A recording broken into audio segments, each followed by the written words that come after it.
kalau misalnya dalam hukum Islam wanita yang bekerja itu seperti apa jadinya? Kalau udah ada perjanjian di awal, itu berarti memang al-wa'du dainun. Janji adalah hutang. Nanti kan keuntungannya itu berapa, itu yang kita sebutkan di awal berapa pembagiannya atau nisbahnya.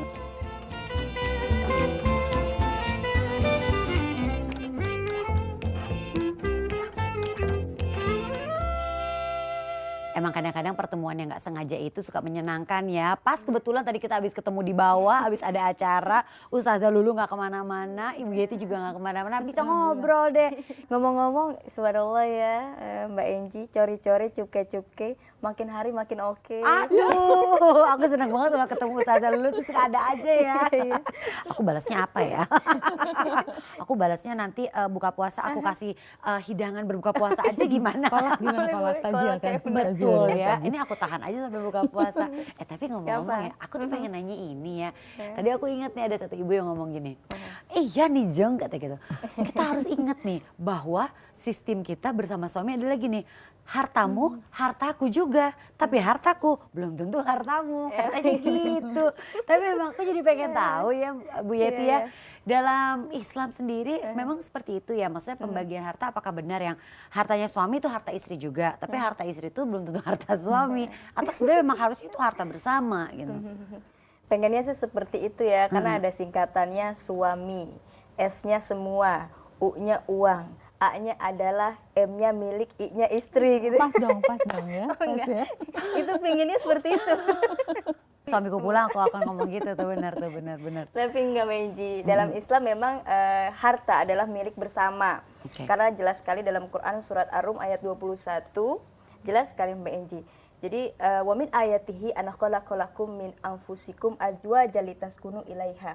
Ketika kita memang sudah akad nikah, berarti semuanya pun juga sudah milik bersama ya, termasuk dengan harta kita pun juga. Jadi nggak ada yang namanya harta suami ya milik istri. Istri berarti punya istri oh enggak gitu, tapi memang harta bersama. Tapi untuk nafkah itu sendiri adalah suami yang wajib. Gitu. Oke, suami wajib memberikan nafkah lahir dan batin kepada istrinya tentunya ya. Nah, kalau dalam Islam sendiri yang sebenarnya mengatur keuangannya itu siapa? Gitu. Istrinya. Oh jadi pasti istri ya? Dan dalam Islam itu ada nggak sih aturan atau ayat atau surat yang menyebutkan bahwa memang dalam mengelola keuangan di rumah tangga itu adalah bagian suami misalnya atau bagian istri atau kesepakatan bersama. Iya. Dalam hadis dikatakan kullu ra'sin ra'yin, setiap kepala dalam bidang apapun pasti memiliki pemimpin. Termasuk dalam hal rumah tangga berarti ada qawamnya atau pemimpinnya adalah suami. Dan suami itu wajib menafkahi istrinya dan anak-anaknya. Tapi dalam hal yang mengatur adalah istrinya, termasuk istri yang nantinya mendidik anak-anak, mengajarkan anak-anak. Karena memang istri ini sendiri yang seharusnya belajar, ada proses pembelajaran untuk menjadi orang yang amanah. Memang masalahnya adalah kalau misalnya wanita melihat apapun, wah lapar mata nih gitu kan. Nah itu dia, seharusnya ada manajemen yang bagus dalam hal keuangan itu sendiri gitu. Sekalian belajar juga. Iya, jadi gini ya. Jadi istri itu adalah menteri keuangan. Betul. Ceritanya gitu ya. Kan suami presidennya. Iya.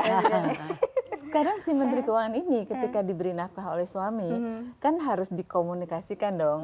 Yang dinafkahi yang memberi nafkah itu kan harus mendapat laporan. Betul. Uangnya dipakai untuk apa aja dan sebagainya. Kalau kita mau berbagi sama orang tua, itu kan baik dong, karena memang Islam mengajarkan seperti itu ya. Nah sekarang kalau misalnya kita mau memberikan ke orang tua kita, harus lapor nggak sih sama suami? Harus dong, karena jelas memang yang namanya kewajiban kita adalah menafkahi juga untuk orang tua. Karena memang tidak hanya sebatas orang tua kan, ya Allah subhanallah ya, udah mendidik, kemudian memberikan pengajaran yang terbaik dalam Quran surat Al-Isra ayat 23. Wa qadha rabbuka alla ta'budu illa iyyahu wa bil walidaini ihsana. Terhadap kedua orang tuamu berbuat baiklah. Bukan hanya sebatas berkata, berbuat yang terbaik, tapi memberikan fasilitas terbaik. Semuanya itu juga diurusin kebutuhan orang tua ya. Gitu kan, termasuk tapi tetap harus izin kepada suami. Iya, karena kan kita sudah memiliki suami. Menteri Dalam Negeri yang bekerja itu ya. Nah, kita juga jadi pengen tahu nih jadinya. Kalau misalnya dalam hukum Islam wanita yang bekerja itu seperti apa jadinya? Wanita karir nih ya. Betul. Kalau hukumnya wajib adalah bagi laki-laki untuk mencari nafkah, kemudian memberikan kepada keluarganya. Tapi bagaimana kalau wanita karir dalam hal mencari nafkah atau dia berkarir di luar rumah itu sendiri, gimana hukumnya? Itu sama dengan bersedekah, berbuat baik untuk keluarganya. Dan tapi berbuat baik janganlah ditunda-tunda. Janganlah ditunda-tunda. Kayak lagu ya. Iya benar. Jadi ada yang namanya wajib, kemudian sunnah. Kalaupun wanita, oke silahkan. Terlebih wanita ini banyak memang kebutuhannya, kemudian juga punya keahlian tersendiri mungkin yang ingin disalurkan gitu. Sekarang kan ingin mengaktualisasikan diri gitu juga kan. Dan juga ketika wanita bekerja seperti memang memanfaatkan waktu yang disia-siakan. Aduh, daripada saya melakukan hal-hal di rumah yang nggak baik gitu kan, atau mungkin ada manfaatnya, lebih baik bekerja deh gitu. Tapi tetap kembali lagi kepada suami, izin dari suami. Nah kalau misalnya dalam kondisi yang kadang-kadang gini, kadang-kadang kan misalnya seorang pria yang enggak, kamu nggak boleh kerja, kamu tidak usah kerja. Padahal mungkin dalam hal ya ekonomi mungkin agak perlu dibantu. Betul gitu ya gitu, agak membutuhkan bantuan gitu. Itu sebaiknya dibicarakan atau memang sebagai perempuan nurut aja, udah jangan kerja gitu. Gimana ya? Ada gajah, ada ngenget, mau tahu aja apa mau tahu banget? Oh bener. Ini kayaknya ntar aja deh kayaknya. Bener. Nafas dulu ya kayaknya ya. Jali-jali di pasar mini. Kayaknya mah kita kembali setelah yang satu ini. Asik.